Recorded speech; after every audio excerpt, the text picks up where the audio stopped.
galka baaristu waxa uu ka helay ilo dhinaca amniga ah oo lagu kalsoon yahay in hay'adda nabad sugiddu ay heshay macluumaad ku saabsan in ururka al-shabaab ay qorsheynayeen inay weeraraan shaqaalaha Turkiga ee dhisaya jidka isku xira Muqdisho iyo Afgooye. dhinaca kale 2 maalmood kadib markii uu dhacay weerarkii 28 Disembar sanadkii aynu soo dhaafnay, waxaa dawladda Soomaaliya ay ku eedeysay waddan shisheeye inuu lahaa qorshihiisa. isla maalinta hadalkaasi soo yeerayna ururka al-shabaab oo aamusnaa muddo 2 maalmood ah waxay qirteen mas'uuliyadda weerarka. waxayna sidoo kale markii ugu horreysay al-shabaab ay qirteen in dad rayid ah ay dileen. marmarsiyaha ay bixiyeen ururka al-shabaab ma yahay mid cudurdaar leh. imise qof oo rayid ah ayaa ku dhimatay weerarada ay geysanayaan ururka al-shabaab.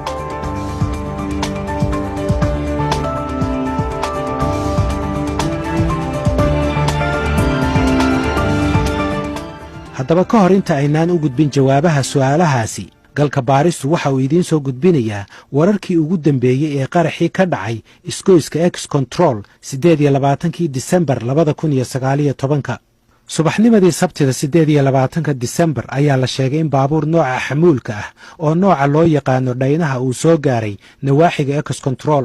darawalka waday waxa uu helayay xogo ku saabsan dhaqdhaqaaqa baabuur Toyota ah oo laba shidley ah oo ay saarnaayeen shaqaalaha ka shaqeeya dhismaha jidka Afgooye ee Muqdisho. shaqaalahaasi oo u dhashay waddanka Turkiga. waqti lagu qiyaasay ilaa 7:40 daqiiqo ee subaxnimo, waxa uu baabuurkaasi si aan kala sooc lahayn u galay isgoyska X Control, waxaana uu ku dhuftay baabuurkii ay la socdeen shaqaalaha Turkiga. galka baaristu waxa uu helay xogo hordhac ah oo muujinaya in baabuurka isqarxiyey lagu soo farsameeyey qalabkana lagula soo rakibay deegaanka Buulafalaay ee u dhaxeeya Shabeellada Hoose iyo gobolka Baay. waxaa la sheegay in xilliga la rakibay iyo maalinta uu qarxay ay u dhaxaysay ilaa 6 maalmood. baabuurka ayaa soo maray degmooyinka Toorotorow iyo Janaale, isagoo kadibna jidka magaalada Muqdisho kaga soo dhacay inta u dhaxaysa Wallaweyn iyo degmada Afgooye. sirdoonku waxay aaminsan yihiin in saacadihii ka horreysay weerarka uu baabuurku ku sugnaa duleedka Muqdisho. galka baaristu waxa uu ogaaday in saraakiil ka tirsan amniga degmada Afgooye laga wareystay sida uu baabuurkaasi ku soo gudbay buundada Afgooye.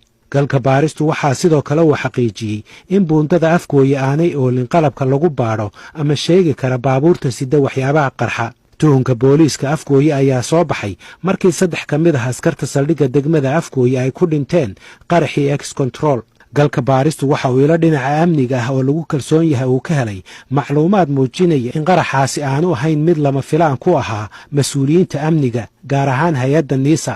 sababtoo ah waxay filanaysay hay'adda NISA weerar ka yimaada ururka al-shabaab oo bartilmaameedsada shaqaalaha Turkiga ee dhisaya jidkaasi. galka baaristu waxa uu ogaaday in adeegsiga baabuurkaasi uu ahaa go'aan dambe oo ay qaateen ururka al-shabaab, balse nooca weerarka al-shabaab ay qorshaysay inuu ahaa adeegsiga miino waddada dhinaceeda lagu aaso oo lala beegsado baabuurta sida shaqaalaha Turkiga. kadib markii weerarka miinada uu suurtoobi waayeyna ay al-shabaab go'aansadeen inay baabuur u adeegsadaan fulinta weerarkaasi.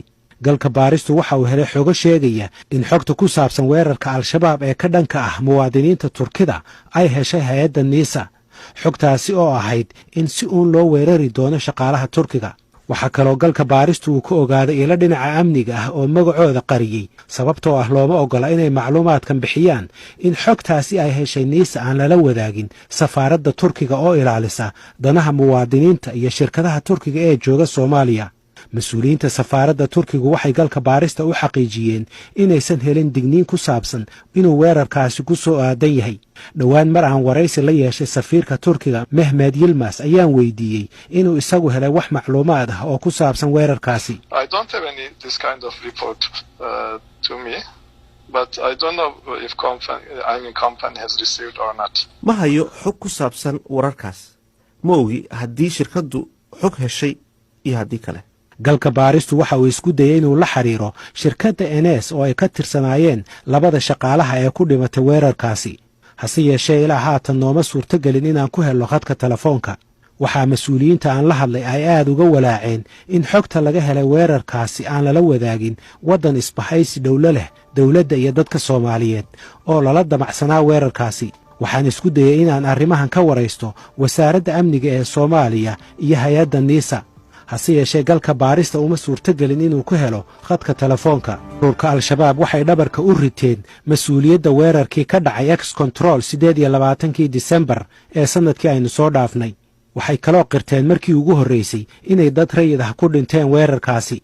al-shabaab waxay sheegteen in weerarkaasi bartilmaameedkiisu uusan ahayn dadka rayidka ah, waxayna sheegteen oo kale inay og yihiin in dhiigga muslimiintu uu xaaraan ka yahay, sida uu hadalka u dhigay afhayeenka ururkaasi Cali Dheere. hase yeeshee galka baaristu waxa uu diiwaan geliyey weerarro badan oo al-shabaab ay si toos ah ula bartilmaameedsadeen goobo ay ku sugan yihiin dadka rayidka ah oo keliya, oo aysan joogin xubno ka tirsan laamaha amniga, dowladda Soomaaliya iyo ajaanibta ka shaqaysa waddanka ama gargaara dowladda Soomaaliya.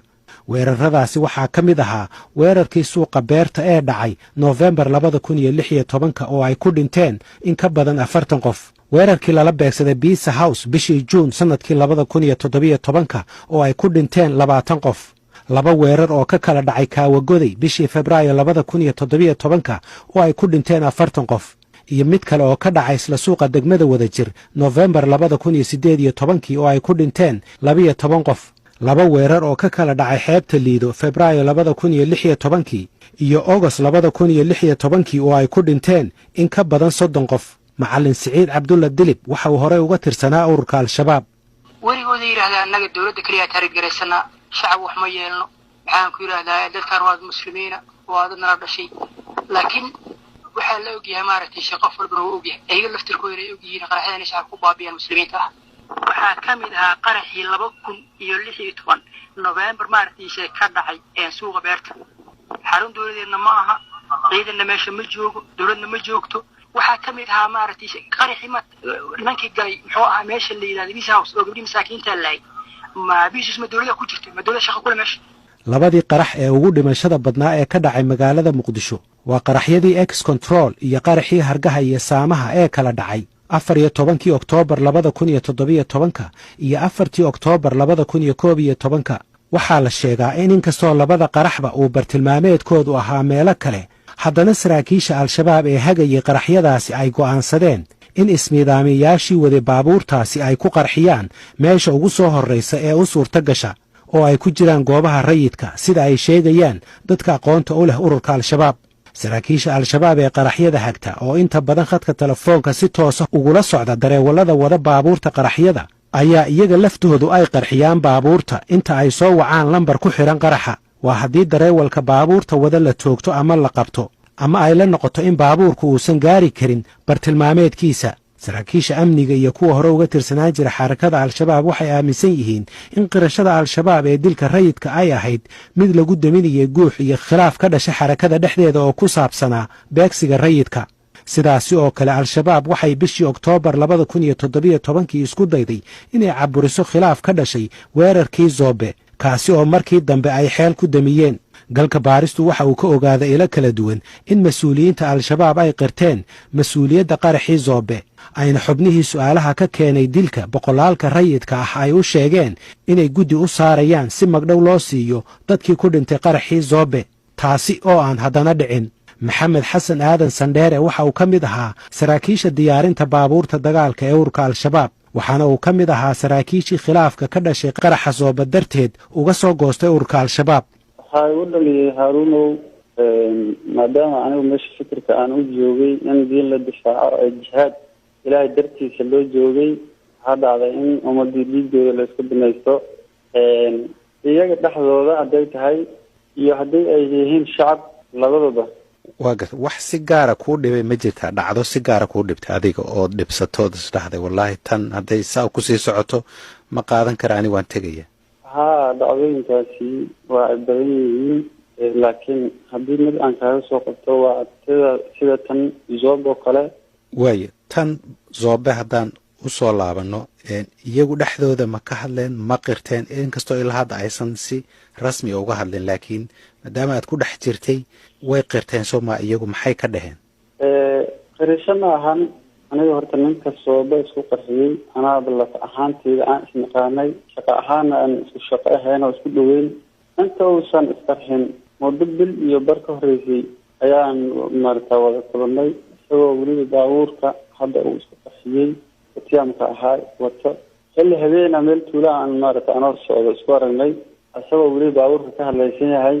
meeshii aan abaar ku sheekaysanay, waxaan weydiiyey su-aalo ahaa baabuurkan maadaama aada wado haddana wuxuu dhahay markaas intaan su-aasha weydiin ka hor xamaraan ka yimid haddana waxaan u wadaa ari baabuurka iga hadlaysan awgeed inta u joogaa.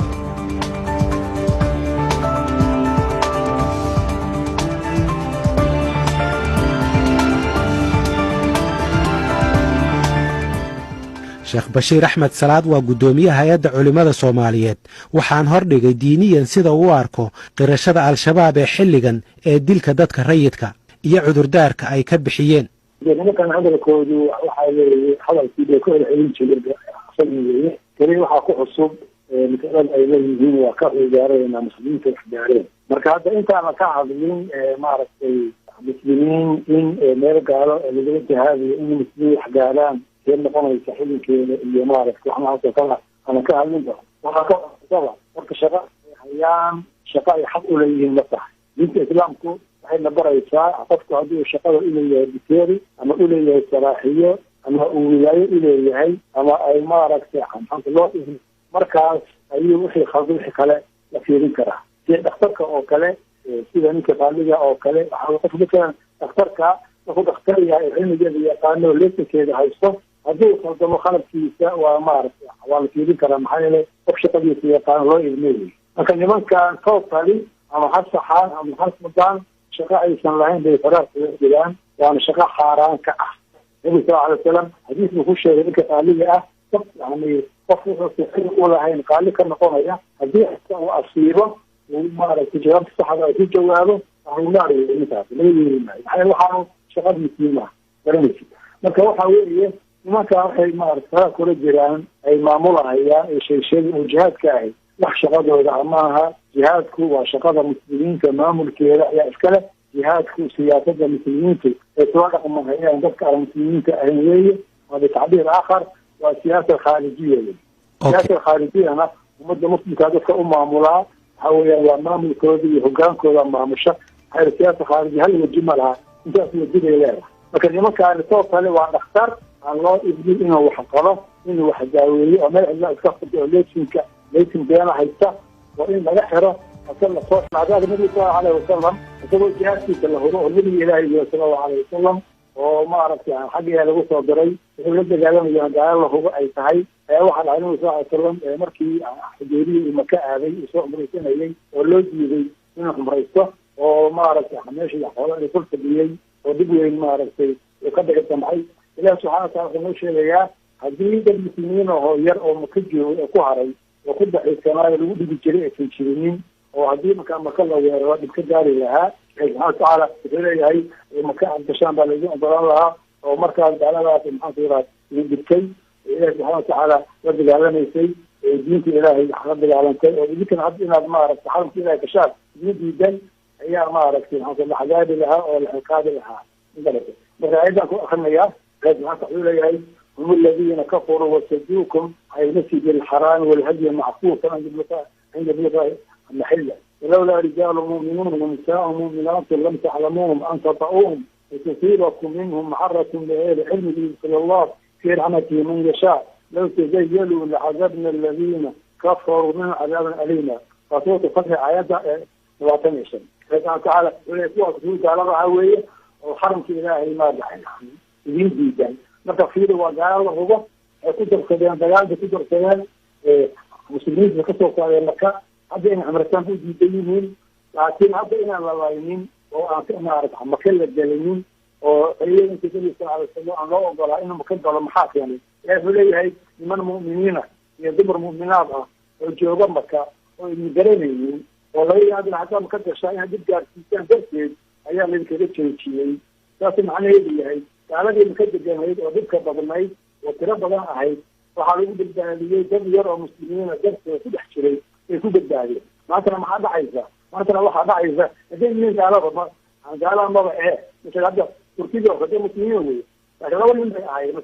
ciidankooda meequ ah hadda muslimiina aska soomaaliyeed kaba soogaad inay gaalo ahaayeen meeqaa dhibata muslimiina marka nimankaani niman cagsi u shaqaynaya weeye cagsigay u shaqaynayaan muslimiin badan bay laynayaan ayaga oo dad ay gaalo ku sheegaan oo iyo raacsanhay nabiga sallallahu alayhi wasallam ilaahay amarkiisa isagoo maaragtay gaalo badan u jeeda oo laga gargaran yahay ayaa gaaladii fakatay oo la daayay ayadoo muslimiin yar oo tiro yar ah hay-adda ururinta khasaaraha nafeed ee colaadaha dunida ee lagu magacaabo Armed Conflict Location and Event Data ACLED waxay galka baarista u sheegtay in tan iyo sanadkii 2015 dadka rayidka ah ee lagu dilay qaraxyada, afduubyada iyo weerarada kale ee ururka Al-Shabaab ee lagu bartilmaameedsada rayidka ay ku dhinteen ku dhowaad 3,000 oo qof. halka laga soo bilaabo sanadkii 2010 ilaa haatan dadka rayidka ah ee ku dhintay weerarada Al-Shabaab ay dhan yihiin 4,340 qof. cisbitaalada Muqdisho waxaa la geeyaa dadka ku dhinta iyo kuwa ku dhaawacma weerarada rasaasta iyo qaraxyada ah ee ka dhaca magaalada Muqdisho iyo agagaarkeeda. agaasimaha cisbitaalka Madiina Dr. Maxamed Yuusuf ayaan weydiiyey dadka ku dhaawacmay rasaasta iyo qaraxyada ee la geeyay cisbitaalka Madiina oo ah kan ugu weyn ee qabta dhaawacyada iyo dhimashada laga soo bilaabo markii ay dagaalada xoogan ka bilowdeen magaalada Muqdisho sanadkii 2007 xilligaasi oo ay bilowdeen dagaaladii u dhaxeeyay ciidamada Itoobiya ee taageerayay dawladii ku meel gaarka ahayd ee xilligaasi jirtay iyo ciidamadii isugu jiray muqaawamada iyo Al-Shabaab. dhaawacyada anaga aan jirnay waqtigaas ilaa maanta waxay kor u dhaafayaan 54,000 oo qof oo dhaawac waa isbitaal Madiina kaliya. marka dhaawacyadaasi maxay ka yimaadeen? dhaawacyada marka aan kala saarno anigu ma sheegayo dhaawacyo ka yimid midiyo inkastoo ay dhaawac yihiin, laakiin waxaan ka hadlayaa dhaawacyada ka imaaday hub dadka oo maxay ahayd qoryo oo ah qarax. intaas wey qarax oo haddana noocyo kale ah reediyo la isku toostuuray ahay muddooyinkii hore qaraxyo inta baawar laga soo buuxiyey markii dambe meelo inta la dhigo la qarxinayay oo yani khasaaro weyn keenayay iyo dhaawacyo markii ugu dambeysana baabuurta la isugu dugunayay iyo xabado toos la isugu tuurayay oo dadka la isku leynayay maaragtay. marka intaas kaliya haddii aan ka hadalno illegal wounded waxay imaanaysaa 54,000. waayo waxaad ii sheegtaa marka muddadaas dadka dhintay ama cisbitaalka ku dhintaan ama meyd ahaan loo keenay ee ay ku soo dhaceen xabad ama qarax ama wax hub la xiriira. waxa waaye meydka waa badan yahay aad u badan yahay. adiga waxaa xisaabtaa 100 dhaawaca haddii la keeno in 20 ay ku jirto oo meydana la keenayo cisbitaalka. cisbitaal kale oo la geeyo dadka ku dhaawacma iyo kuwa ku dhinta weerarada loo adeegsado rasaasta iyo qaraxyada waa cisbitaalka Daarushifa. waxaana uu galka baarista u sheegay in tan iyo sanadkii 2004 ilaa 2019 la geeyay cisbitaalka daddan 17,412 qof oo dhaawac ah, kuwaasi oo 8,603 qof ay yihiin bulshada rayidka ah, halka muddadaasna ay cisbitaalku diiwaan geliyeen dad ku dhow 300 oo qof oo dhimasho ah. waxayga xasuusinaa dhegaystayaal in shaqada bani'aadminimo ee cisbitaaladani ay hayaan awgeed aanu galka baaristu weydiinin su'aasha ku saabsan inay cid gaar ah u saaraan mas-uuliyadda dilka iyo dhaawaca soo gaaraya dadka rayidka ah. waxaa ugu dhimashada badan ee Muqdisho ka dhacay muddada ka badan 10 sano ee magaaladu ay wehelka u noqotay qaraxyada waxa uu ahaa qaraxii Zoobe oo guddiga gurmadku ay hore u sheegeen inay ku dhinteen 587 qof. hase yeeshee markii ugu horreysay agaasimaha cisbitaalka Madiina Dr. Maxamed Yuusuf waxa uu galka baarista u sheegay tiro ka badan inta la shaaciyay inay diiwaan geliyeen oo ku dhimatay qaraxii Zoobe. dhibaatada dhacday ilaa 600 oo gaarmiiska iyo 30 midnimada Soomaaliya musammaray inta dhibaato u geystay iyo daawirka oo lahayd qaraxaasi jiro wax lagu mashaqo karo oo dawladda ilaahay mar dambe loo fasiro baaqaas oo kale. aad binaadamku badii waxay Soomaali badii imisa ku dhimataa tiri imisa ku dhimataa anaga 232 loo keenay oo meeya markii dambana waxaan loo soo daray adiga 16 kale subaxii waxa waa loo yimid adiga waa la wada qaaday midkaas iskool bulshada lagu duuyo waxay ahaayeen dhuxul ana ku soo doona qaarkood. laakiin guddigii taakulaynta oo diiwaangelinta sameeyay Cabdullaahi Maxamed Shirwac oo madaxda ka ahaa markay isku wada geeyeen waxay dhaheen dadka ku dhintay qarax waxay ahaayeen 587 qof. anaga taas anaga waxaa noo kalkulaysan ilaa 630 qof oo ku dhimatay qaraxii Zoobe, 100 qof oo ku dhimatay qaraxii Hargaha iyo Saamaha, ku dhowaad 90 qof oo ku dhimatay qaraxii Ex Control, 70 wariye oo lagu dilay badankooda magaalada Muqdisho, 10 qof oo culimo ah oo lagu khaarijiyay waddanka, 10 bulshada rayidka ah oo ay ku jiraan dhakhaatiir oo ku dhimatay rasaasta iyo qaraxyada Muqdisho, intuba waxay ka mid yihiin dadka rayidka ah ee lagu bartilmaameedsanayo weerarada socda. Letitia Barer oo ah cilmi baaris sare oo ka tirsan hay-adda xuquuqda aadanaha ee Human Rights Watch waxay galka baarista u sheegtay in al-shabaab ay bartilmaameedsato rayidka. dhimashada rayidka badankeedna ay al-shabaab mas-uul ka tahay. Fighting and insecurity in Somalia continues to have a devastating impact on civilians, and al-Shabaab's attacks are the main cause of civilian casualties in Somalia right now.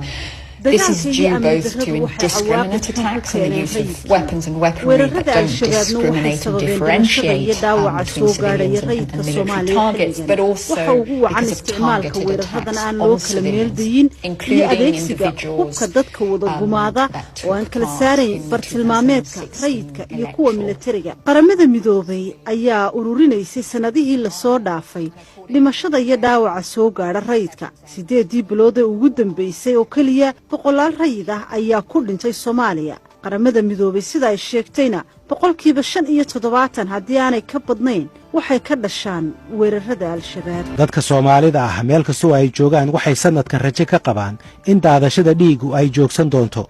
waxa kale oo su'aale ay hortaallaa ururka al-shabaab. su'aashaasi oo ah ma joojin doonaan beegsiga goobaha ay rayidku ku badan yihiin mar haddii ay markii ugu horreysay qirteen in dhiigga islaamku uu xaaraan ka yahay.